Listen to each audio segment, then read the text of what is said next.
നമസ്കാരം. ഏവർക്കും pre market റിപ്പോർട്ട്സുകളിലേക്ക് സ്വാഗതം. ഇന്ന് മാർച്ച് 19, 2026 വ്യാഴം.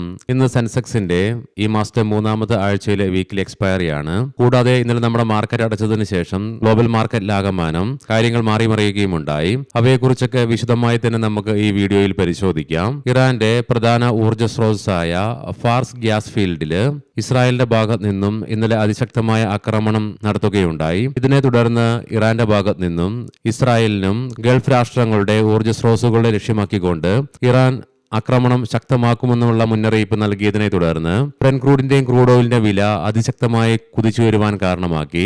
മാത്രമല്ല, ഇറാനിലെ ബുഷഹർ ആണവ നിലയത്തിൽ ഒരു പ്രൊജക്ടൈൽ പതിക്കുകയുണ്ടായി. നാശനഷ്ടങ്ങളൊന്നും റിപ്പോർട്ട് ചെയ്തിട്ടില്ല. എന്നാൽ ജാഗ്രത പാലിക്കണമെന്ന് IAEA മുന്നറിയിപ്പ് നൽകി. ഇറാന്റെ ഇന്റലിജൻസ് മിനിസ്റ്ററായിരുന്ന ഇസ്മായിൽ ഖത്തീബ് മരണപ്പെട്ടതായിട്ട് ഔദ്യോഗികമായി തന്നെ ഇറാൻ പ്രസിഡന്റിന്റെ ഭാഗത്തു നിന്നുമുള്ള സ്ഥിരീകരണവും വന്നു. ഇന്നലെ നമ്മുടെ മാർക്കറ്റ് അടച്ചതിന് ശേഷം ഇന്ത്യൻ മാർക്കറ്റും ഗ്ലോബൽ മാർക്കറ്റും ഒരേപോലെ കാത്തിരുന്ന കാര്യമായിരുന്നു US നിന്നുമുള്ള fed interest rate decision. Fed പോളിസിയുടെ ഭാഗമായി വന്ന ഫെഡ് ഇൻട്രസ്റ്റ് റേറ്റ് ഡിസിഷനിൽ നിലവിൽ വെസ്റ്റ് ഏഷ്യയിൽ നടക്കുന്ന പ്രശ്നങ്ങളെ തുടർന്ന് ഇൻഫ്ലേഷനുള്ള സാധ്യതകൾ നിലനിൽക്കുന്നതിനാൽ തന്നെ ഫെഡ് ഇൻട്രസ്റ്റ് റേറ്റ് മാർക്കറ്റും അനലിസ്റ്റുകളും എക്സ്പെക്ട് ചെയ്തതുപോലെ തന്നെ സ്റ്റഡി ആയിട്ടാണ് നിലനിർത്തുകയും ഉണ്ടായത്. മാത്രമല്ല, ഫെഡ് ചെയർമാൻ ജെറോം പവലിന്റെ ഭാഗത്ത് നിന്നും നടത്തിയ സ്പീച്ചില് അദ്ദേഹം നിലവിൽ സ്ഥാനം ഒഴിയുകയില്ല, അദ്ദേഹത്തിന്റെ പിൻഗാമിയെ നിർണയിച്ച ശേഷം മാത്രമേ തന്റെ കസേരയിൽ നിന്നും താൻ പിൻവാങ്ങുകയുള്ളൂ എന്ന പ്രസ്താവനയും അദ്ദേഹം നടത്തുകയുണ്ടായി. ഓട്ടോ, IT, ഫിനാൻഷ്യൽ സ്റ്റോക്കുകളിൽ ഇന്നലെ ശക്തമായ പ്രകടനം കാഴ്ചവെക്കുവാൻ സാധിച്ചതിന്റെ ഫലമായിട്ട് തുടർച്ചയായി ഇന്നലെ മൂന്നാമത്തെ ട്രേഡിംഗ് സെഷനിലും ഇന്ത്യൻ മാർക്കറ്റിന് നേട്ടം തുടരുവാനായെങ്കിലും വിദേശ ധനകാര്യ സ്ഥാപനങ്ങൾ ഇന്ത്യൻ ക്യാഷ് മാർക്കറ്റിൽ 2714.35 കോടി രൂപയ്ക്ക് സെല്ലിംഗ് തുടരുകയാണ് ഉണ്ടായത്. അതേസമയം ആഭ്യന്തര ധനകാര്യ സ്ഥാപനങ്ങൾ 3253.03 കോടി രൂപയ്ക്ക് ബൈയിങ്ങും തുടരുകയുണ്ടായി. ഇന്നത്തെ നമ്മുടെ മാർക്കറ്റിലേക്ക് സ്പെസിഫിക് ആയിട്ട് വന്നു കഴിയുമ്പോൾ മുൻപ് നമ്മൾ കണ്ട പോലെ തന്നെ ഗ്ലോബൽ മാർക്കറ്റിൽ ആകമാനം ശക്തമായ ഇടിവാണ് നേരിടുന്നത്. ഇതിനെ തുടർന്ന് ഗിഫ്റ്റ് നിഫ്റ്റിയും 2.5% ഇടിവാണ് ഇൻഡിക്കേറ്റ് ചെയ്യുന്നതും. ആയതിനാൽ തന്നെ ഇന്ന് നിഫ്റ്റിയെ സംബന്ധിച്ചിടത്തോളം ഡൗൺ സൈഡിലേക്ക് 23,000 എന്ന ലെവൽ സൈക്കോളജിക്കൽ ആണെങ്കിലും തുടർന്ന് തിങ്കളാഴ്ചത്തെ ലോ ലെവലായ 22,950 എന്ന ലെവൽ ക്രൂഷ്യലുമാണ്. ഈ ലെവലും ഇന്ന് ഡൗൺ സൈഡിലേക്ക് നിഫ്റ്റി ബ്രേക്ക് ചെയ്യേണ്ടതായിട്ട് വന്നാൽ തുടർന്ന് താഴേക്കുള്ള നിഫ്റ്റിയുടെ പ്രയാണം കണ്ടു തന്നെ അറിയേണ്ടിയിരിക്കുന്നു. എന്നാൽ അതേസമയം ഒരു റീബൗണ്ട് സാധ്യമാവുകയാണെങ്കിൽ 23,500 എന്ന ലെവൽ അതിശക്തമായി മറികടന്നുകൊണ്ട് ഈ ലെവലിന് മുകളിലായിട്ട് നിലനിന്നെങ്കിൽ മാത്രമേ നിഫ്റ്റിക്ക് ഇനി മുന്നോട്ടൊരു പ്രയാണം സാധ്യമാവുകയും ചെയ്യുകയുള്ളൂ. പ്രത്യേകം ശ്രദ്ധിക്കുക, ഇത് ട്രേഡ് റെക്കമെൻഡേഷൻ അല്ല, അനലിസ്റ്റുകളുടെയും എക്സ്പെർട്ടുകളുടെയും അഭിപ്രായങ്ങൾ മാത്രമാണ്. എഡ്യൂക്കേഷൻ പേർപ്പസിന് വേണ്ടിയിട്ടാണ് ഈ ലെവലുകൾ വിശദീകരിക്കുകയും ഉണ്ടായത്. US നിന്നുമുള്ള പ്രധാനപ്പെട്ട ഇവന്റുകൾ ഒന്നും തന്നെ ഇന്ന് നിലനിൽക്കുന്നില്ലെങ്കിലും രാവിലെ 8:00 ജപ്പാനിൽ നിന്നും ബാങ്ക് ഓഫ് ജപ്പാന്റെ ഇൻട്രസ്റ്റ് റേറ്റ് ഡിസിഷൻ വരാനുണ്ട്. ഉച്ചയ്ക്ക് 12:30 UK നിന്നും ജനുവരി മാസത്തെ അൺഎംപ്ലോയ്മെന്റ് റേറ്റ് ഡേറ്റയുടെ റിലീസും പിന്നീട് വൈകുന്നേരം 5:30 UK നിന്നും ബാങ്ക് ഓഫ് ഇംഗ്ലണ്ടിന്റെ ഇൻട്രസ്റ്റ് റേറ്റ് ഡിസിഷനും വരാനുണ്ട്. പിന്നീട് വൈകുന്നേരം 6:45 യൂറോപ്പിൽ നിന്നും ECB ഇൻട്രസ്റ്റ് റേറ്റ് ഡിസിഷനും വൈകുന്നേരം 7:15 ECB press കോൺഫറൻസും നടക്കാനിരിക്കുന്നു.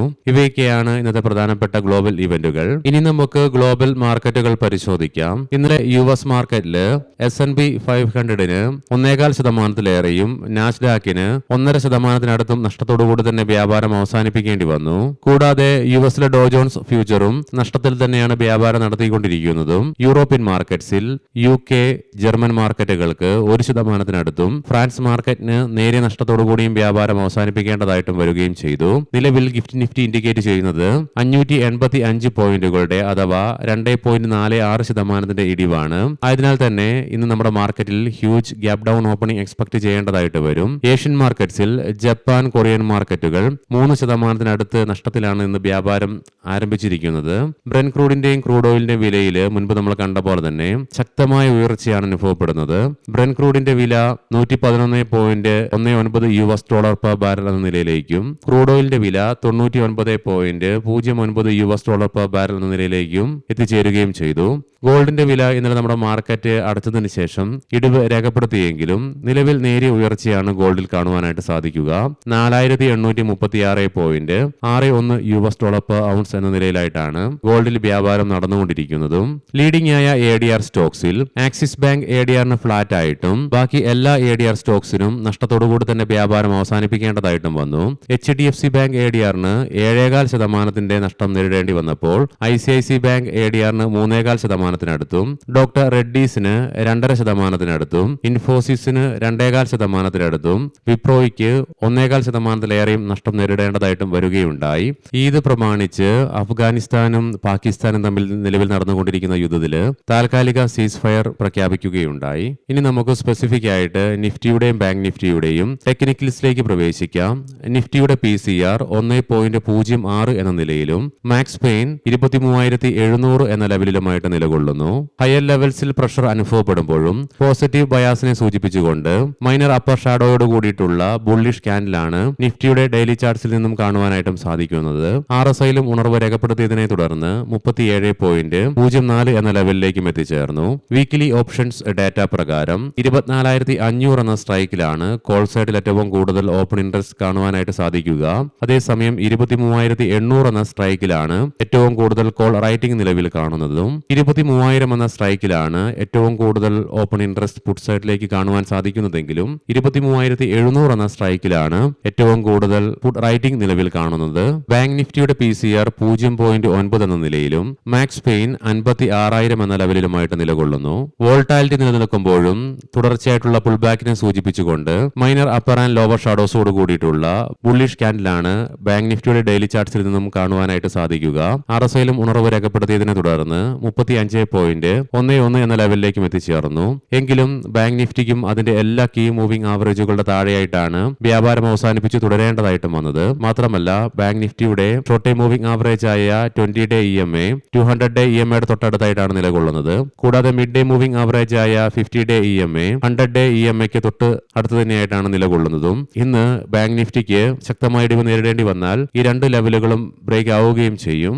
Monthly options data പ്രകാരം 56,000 എന്ന സ്ട്രൈക്കിലാണ് കോൾ സൈഡിലേക്ക് ഏറ്റവും കൂടുതൽ ഓപ്പൺ ഇൻട്രസ്റ്റ് കാണുവാനായിട്ട് സാധിക്കുന്നത്. അതേസമയം 55,500 എന്ന സ്ട്രൈക്കിലാണ് ഏറ്റവും കൂടുതൽ കോൾ റൈറ്റിംഗ് നിലവിൽ കാണുക. 54,000 എന്ന സ്ട്രൈക്കിലാണ് ഏറ്റവും കൂടുതൽ ഓപ്പൺ ഇൻട്രസ്റ്റ് പുട്ട് സൈഡിലേക്ക് കാണുവാൻ സാധിക്കുന്നതെങ്കിലും 55,000 എന്ന സ്ട്രൈക്കിലായിട്ടാണ് ഏറ്റവും കൂടുതൽ പുട്ട് റൈറ്റിംഗ് നിലവിൽ കാണുക. ഒരു പക്ഷേ ഇന്ന് മാർക്കറ്റിലെ ഓപ്പൺ ഇൻട്രസ്റ്റുകളൊക്കെ കാര്യമായ രീതിയിൽ തന്നെ മാറി മറിഞ്ഞേക്കാം. മാത്രമല്ല സെൻസെക്സിന്റെ വീക്കിലി എക്സ്പയറി ആയതിനാലും ശക്തമായ ഗ്യാപ് ഡൗൺ ഓപ്പണിംഗ് ആയതിനാൽ തന്നെ മാർക്കറ്റിൽ ഇന്ന് ഹൈ വോൾട്ടാലിറ്റി എക്സ്പെക്ട് ചെയ്യേണ്ടതായിട്ടും വരും. ഇനി നമുക്ക് ഇന്നത്തെ സ്റ്റോക്കിംഗ് ന്യൂസുകൾ പരിശോധിക്കാം. മുൻകൂട്ടി ഓർമ്മിപ്പിച്ചുകൊള്ളട്ടെ, ഇത് ഒരു ബൈ ഓർ സെൽ റെക്കമെൻഡേഷൻ അല്ല. അഹ്ലുവാലിയ കോൺട്രാക്ട്സ് ഇന്ത്യ രാജസ്ഥാനിലെ ബൂണ്ടിയിൽ പുതിയ ഗ്രീൻഫീൽഡ് വിമാനത്താവളത്തിന്റെ വികസനത്തിനായി എയർപോർട്ട് അതോറിറ്റി ഓഫ് ഇന്ത്യയിൽ നിന്ന് 393.04 കോടി രൂപയുടെ ഓർഡർ കമ്പനിക്ക് ലഭിച്ചു. ആൽക്കം ലബോറട്ടറീസ് മധ്യപ്രദേശിലെ ഉജ്ജയിനിലെ ഇൻഡസ്ട്രിയൽ ഏരിയ ഫേസ് 2-ൽ 30 ഏക്കർ ഭൂമി DMIC വിക്രം ഉദ്യോഗപൂരിൽ നിന്ന് കമ്പനിക്ക് ഒരു ഗ്രീൻഫീൽഡ് ഫോർമുലേഷൻസ് നിർമ്മാണ സൗകര്യം സ്ഥാപിക്കുന്നതിനായിട്ടുള്ള അലോട്ട്മെന്റ് ലെറ്റർ ലഭിച്ചു.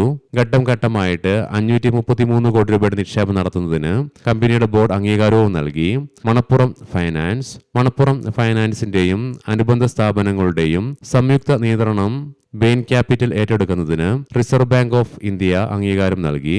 നസാര ടെക്നോളജീസ് സോഷ്യൽ ഗെയിമിംഗ് പ്ലാറ്റ്ഫോമായ Bluetel games SL, best play systems SL എന്നിവയിൽ 50% വരുന്ന നിയന്ത്രണ ഓഹരി $100.3 മില്യൺ അഥവാ 918 കോടി രൂപയ്ക്ക് ഏറ്റെടുക്കുന്നതിന് കമ്പനിയുടെ അനുബന്ധ സ്ഥാപനമായ നസാര ടെക്നോളജീസ് UK അന്തിമ കരാറുകളിൽ ഒപ്പുവെച്ചു. GR infra projects national highway authority of ഇന്ത്യയിൽ നിന്ന് 2,440.87 കോടി രൂപയുടെ ഓർഡർ കമ്പനിക്ക് ലഭിച്ചു. ബെൽറൈസ് ഇൻഡസ്ട്രീസ് ആഗോള എയറോസ്പേസ് ബഹിരാകാശ പ്രതിരോധ മേഖലകളിൽ സേവനമനുഷ്ഠിക്കുന്ന UK ആസ്ഥാനമായുള്ള പ്രിസിഷൻ എഞ്ചിനീയറിംഗ് ഗ്രൂപ്പായ ചെസ്റ്റർ ഹാൾ പ്രിസിഷൻ എഞ്ചിനീയറിംഗ് ഹോൾഡിംഗ്സിന്റെ 100% ഓഹരികൾ ഏറ്റെടുക്കുന്നതിനായി കമ്പനിയുടെ അനുബന്ധ സ്ഥാപനമായ ബെൽറൈസ് UK ഹോൾഡിംഗ്സ് ഒരു നിശ്ചിത ഓഹരി വാങ്ങൽ കരാറിൽ ഒപ്പുവെച്ചു. ഡെൽറ്റ കോർപ്പ് 2022-23 സാമ്പത്തിക വർഷത്തേക്ക് നികുതിയിൽ കുറവുണ്ടതായിട്ട് ആരോപിച്ചുകൊണ്ട് 1752.38 കോടി രൂപയുടെ പലിശയും പിഴയും ഉൾപ്പെടെ ആവശ്യപ്പെട്ട് കമ്പനിക്കും അനുബന്ധ സ്ഥാപനമായ ഹൈട്രീസ് ക്രൂയിസ് ആൻഡ് എന്റർടൈൻമെന്റ്സിനും ഗോവ സർക്കാരിന്റെ വാണിജ്യ നികുതി കമ്മീഷനിൽ നിന്ന് നോട്ടീസ് ലഭിച്ചു. ഏവർക്കും നല്ല ഒരു ട്രേഡിംഗ് ദിനം ആശംസിക്കുന്നു. വൈകുന്നേരം പോസ്റ്റ് മാർക്കറ്റ് റിപ്പോർട്ട്സുമായി കണ്ടുമുട്ടാം. നന്ദി, നമസ്കാരം.